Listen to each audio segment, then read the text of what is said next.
देखो पिछले क्लास में जो बताया गया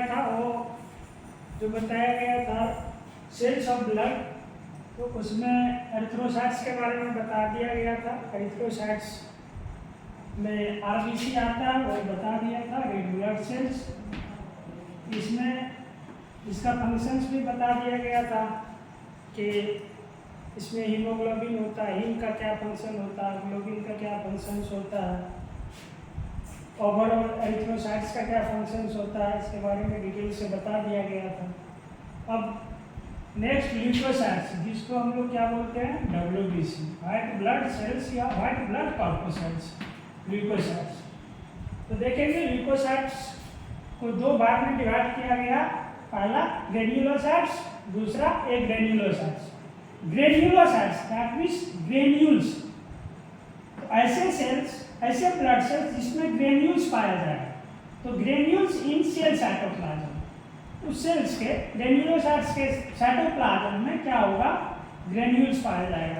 WBC के साइटोप्लाज्म में क्या होगा, ग्रेन्यूल्स पाया जाएगा, वो ग्रेन्युलोसाइट्स होगा।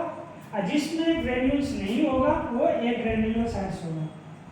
अब ग्रेन्युलोसाइट्स को 3 डिफरेंट पार्ट में बांट दिया गया है, न्यूट्रोफिल्स, एसिनोफिल्स एंड बेसोफिल्स। देखिए यदि होल ब्लड का देखेंगे, यदि होल ब्लड ऑफ WBC, तो टोटल WBC का लगभग 55 to 70% जो होता है वो न्यूट्रोफिल्स होता है, 1 to 4% जो होता है वो एसिनोफिल्स होता है, और 0.5% जो होता है, 0.5 to 1% जो होता है वो बेसोफिल्स होता है। सबका अलग अलग फंक्शंस है और वाइटल फंक्शंस है।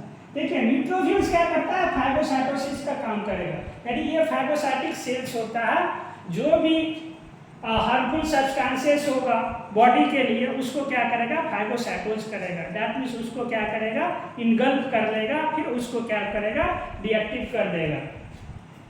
उसके बाद एसिनोफिल्स, एसिनोफिल्स का जो फंक्शंस है वो फाइट अगेंस्ट पैरासिटिक इन्फेक्शन। कोई भी पैरासिटिक डिजीज होगा तो उसके अगेंस्ट में कौन फाइट करेगा, एसिनोफिल्स करेगा। और बेसोफिल्स जो है, बेसोफिल्स जो इन्फ्लामेशंस होता है और एलर्जिक रिएक्शंस होंगे तो उसको क्या करेंगे, उसके अगेंस्ट में ये एक्ट करेंगे। तो ओवरऑल जो ग्रेन्युलोसाइट्स है उसका फंक्शन हमें समझ आ गया, उसका क्या क्या कंपोनेंट होगा वो समझ में आ गया। नेक्स्ट आएंगे एग्रेन्युलोसाइट्स। एग्रेन्युलोसाइट्स में क्या होगा, no granules found in cell cytoplasm. Cell cytoplasm that means WBC का बात कर रहा है, ऐसे WBC जिसमें ग्रेन्यूल्स नहीं पाया जाएगा।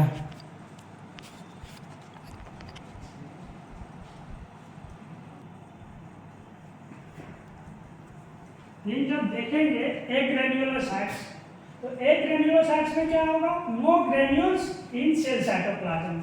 ऐसे WBC, ऐसे ल्यूकोसाइट्स जिसमें ग्रेन्यूल्स नहीं पाया जाता, तो उसमें आ जाएगा लिम्फोसाइट्स एंड मोनोसाइट्स।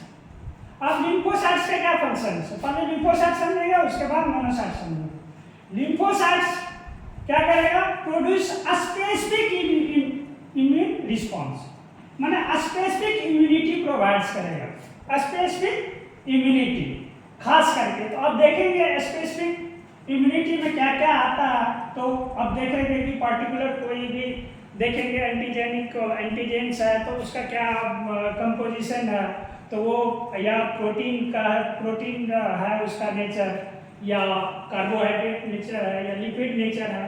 तो उस टाइप का एंटीजन को डिटेक्ट करके फिर उसके अगेंस्ट में क्या करेगा, वो उस तरह का सब्सटेंसेस क्या होगा, प्रोड्यूस करेगा। जिसमें बताया था कि बहुत सारे साइटोकाइन्स होते हैं, है ना, जिसमें इंटरल्यूकिन्स ये सब सारा देखे थे, उसके बाद इंटरफेरॉन देखे थे, उसके बाद TNF ट्यूमर नेक्रोसिस फैक्टर्स देखे थे, तो ये सारे होंगे। देन और भी है जिसमें हम अभी बताऊंगा। तो जैसे टी सेल्स है, तो टी लिम्फोसाइट्स, इसको क्या बोलते हैं, टी लिम्फोसाइट्स भी बोलते हैं टी सेल्स को, टी लिम्फोसाइट्स, बी लिम्फोसाइट्स, और कुछ नल सेल्स होते हैं। नल सेल्स के बारे में आगे बताऊंगा, पहले ये समझ लीजिए टी सेल्स। फिर टी सेल्स को लगभग चार भाग में बांटा गया, हेल्पर या inducer T cells, then suppressor T cells, cytotoxic T cells और मेमोरी टी सेल्स। तो आप देखिए इसके नाम से ही पता चल रहा है हेल्पर या इंड्यूसर टी सेल्स ये क्या करेगा, जो भी इंफेक्शन आएगा, जो स्पेसिफिक, देखिए स्पेसिफिक इम्यून रिस्पॉन्स होगा, तो कोई स्पेसिफिक डिजीज होगा या कोई इंफेक्शन होगा तो उसके लिए ये जो होगा हेल्पर टी सेल्स जो होगा वो या तो उसको इंड्यूस करेगा या ऐसे टी सेल्स उसको सप्रेस कर देगा या उसको क्या करेगा, साइटोटॉक्सिक कर लेगा, उन्हें उसके टॉक्सिसिटी को क्या करेगा, वो इनएक्टिव कर देगा इंगल्फ करके। देन मेमोरी सेल्स, ये मेमोरी सेल्स दैट मींस वो मेमोराइज कर लेगा कि ना ये इन्फेक्शन हुआ तो बॉडी पहले से ही अलर्ट होगा, और देन इस तरह का जैसे ही एंटीजन उसके बॉडी में आएगा उस तरह का इन्फेक्शन आएगा, देन ये मेमोरी सेल्स जो है वो एक्टिव कर देगा और सारे सेल्स को। तो उसमें बी सेल्स, अब बी सेल्स को बी लिम्फोसाइट्स बोलते हैं। क्या बोलते हैं? B lymphocytes. बी लिम्फोसाइट्स ये क्या करेगा, बी लिम्फोसाइट्स जैसे ही एंटीजेनिक स्टिमुलेशन होगा, कोई भी एंटीजन मान के चलिए वो अटैक किया बॉडी पे या कोई harmful substances in the form of antigen वो आया बॉडी में, तो उसके अगेंस्ट में क्या करेगा, ये स्टिमुलेट करेगा किसको, प्लाज्मा सेल्स को। किसको? प्लाज्मा सेल्स को। तो प्लाज्मा सेल्स को स्टिमुलेट कौन कर रहा? B cells, that means B lymphocyte.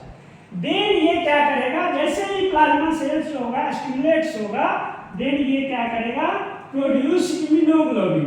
ये प्रोड्यूस करेगा क्या, इम्यूनोग्लोबिन, जो बताया था इम्यूनोग्लोबुलिन, इसको आईजी से जानते हैं। इम्यूनोग्लोबिन में बताया था इम्यूनोग्लोबिन क्या होता है, IgA,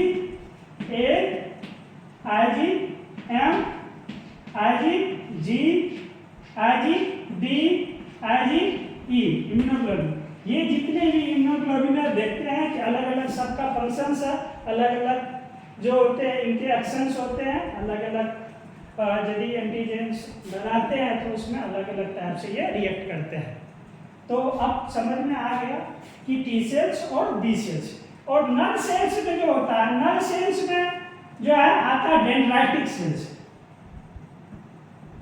डेंड्राइटिक